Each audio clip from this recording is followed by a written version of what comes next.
Mheshimiwa Paul Christian Makonda, waziri wetu wa habari,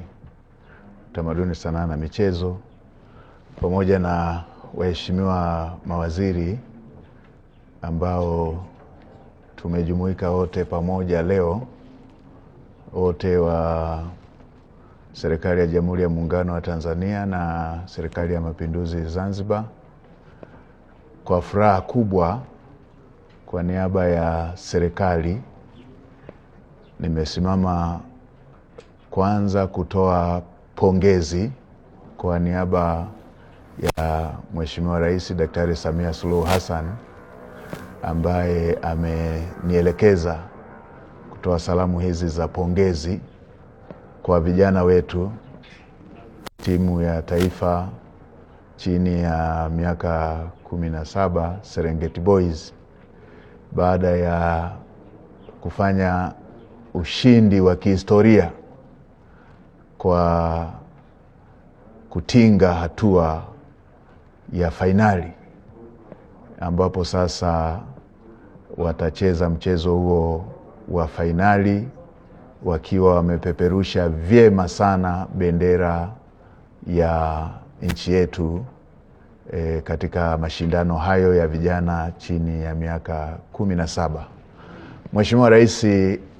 amewapongeza sana vijana wetu wa Serengeti Boys, na katika pongezi hizo ameelekeza serikali itoe ndege kwa ajili ya kuwafuata vijana wetu watakapokuwa wamecheza fainali, na panapo majaliwa ya Mwenyezi Mungu watakapokuwa wamelitwaa kombe hilo na kurejea kishujaa hapa nchini. Kwa hiyo Mheshimiwa Waziri pamoja na timu yote ya wadau wa michezo, fanya uratibu wa timu ambayo utaondoka nayo, wakiwemo wizara, shirikisho, pamoja na waheshimiwa wabunge ambao leo na wenyewe wametoa azimio la kuwapongeza vijana wetu ili muende mkaiongezee nguvu timu yetu iweze kurejea na kikombe hicho. Mheshimiwa Rais pia ameelekeza nitoe tamko kwa niaba ya serikali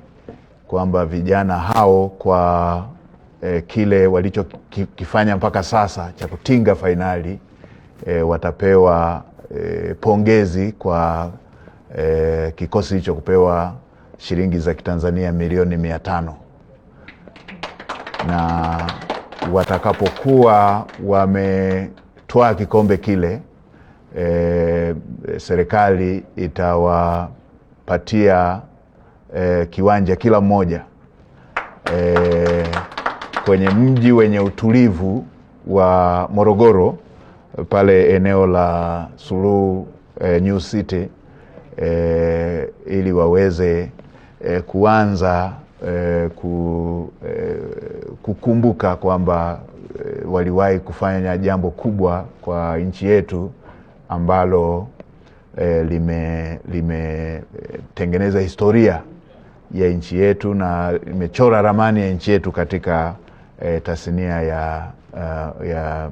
michezo, hasa mpira wa miguu. Na baada ya kuwa ameshatoa kikombe kile,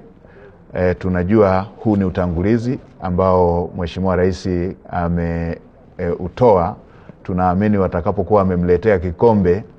atakuja kusema kingine akiwa anawapongeza sasa baada ya kuwa wameshaimaliza safari nzima. Nitoe rai kwa Watanzania wote wapenda michezo, wanaweza na wenyewe wakaendelea kuongezea motisha hii kwa vijana wetu Watanzania moja, taasisi, mashirika na wote ambao wataweza kuongeza chachu hii ili vijana wetu waende wakaipiganie bendera yetu na wimbo wetu wa taifa katika mchezo wa fainali. Na baada ya hapo tunaamini kwamba inawezekana vijana wetu kwa kiwango kile walichokionyesha, inawezekana kabisa wakarejea na kikombe. Shime vijana wetu, shime vijana wetu, inawezekana. Tuleteeni kikombe kile, tuleteeni Watanzania ushindi huo, mleteni Daktari Samia Suluhu Hassan ubingwa huo, na kwa jinsi mlivyoonyesha tunaamini inawezekana na mtakwenda kuleta ubingwa huo. Asanteni sana, na waheshimiwa waziri na washukuruni sana. Basi mnaweza mkaendelea na uratibu ili tupate uwakilishi wa kwenda kule. Tunaamini kwa kuwa Mheshimiwa Rais ametoa Dreamliner, lile ndege kubwa, tunaamini tutakuwa na nafasi ya kulibeba kombe, lakini pia tutakuwa na watu wa kwenda kule kutia chachu kwa vijana wetu ili waweze kurudi na kikombe. Asante sana waheshimiwa mawaziri, na niendelee kumpongeza Mheshimiwa Rais kwa kuwa mwanamichezo namba moja na kwa kuwa chachu ya ushindi yote huu ambao umeendelea kuandikwa katika historia yetu. Zimeshaandikwa historia zingine tangu aingie madarakani, na hii ni nyingine kubwa ambayo ilikuwa ikisubiriwa kwa muda mrefu na Watanzania walio wengi.